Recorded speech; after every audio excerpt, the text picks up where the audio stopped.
С целью исполнения распоряжения главы о санитарной очистке территорий населенных пунктов Ингушетии сотрудниками Комитета по экологии и природным ресурсам сегодня был организован выезд на административную территорию Джейрахского муниципального района. Комитетом с первого дня издания распоряжения создана рабочая группа. Я ее возглавляю из 10 человек.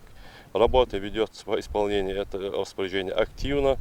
Было больше, я вам скажу, 120 несанкционированных, так называемых, мест размещения вот этих отходов. Основные эти места зачищены.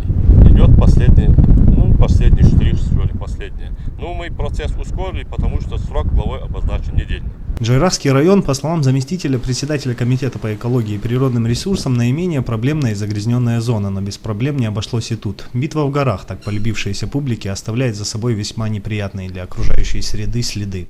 Здесь прошло огромное мероприятие. Соответственно, при проведении таких мероприятий собирается много гостей нашего населения. После них, как вы догадываетесь или как вы знаете, остается огромное количество различных бытовых иных отходов, различных предметов.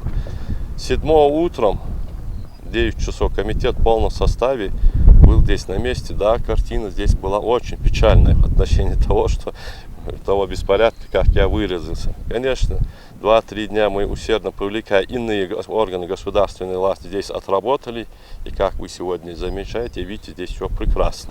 В течение недели проверки будут проведены по всем населенным пунктам республики. Джейрахский муниципальный район лишь стал стартовой площадкой. Иса Гагиев утверждает, что большая часть работ по ликвидации проблемных зон уже проведена, и данное мероприятие несет скорее инспекционный характер.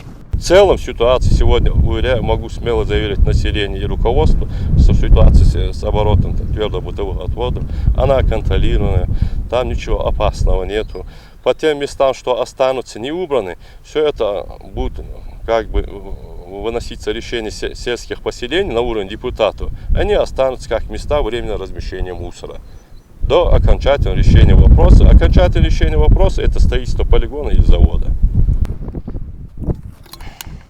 На сегодняшний день это место уже полностью очищено, но буквально 2 недели назад, на следующий день после битвы в горах, эта площадка была забита мусором. Всему виной отсутствие сознательности у граждан и непонимание, что если ты сам не будешь следить за чистотой своего края, никто за тебя это делать не станет. Ладо Белкани, Амир Цискиев, Ильяс Катиев, Вести Ингушетия.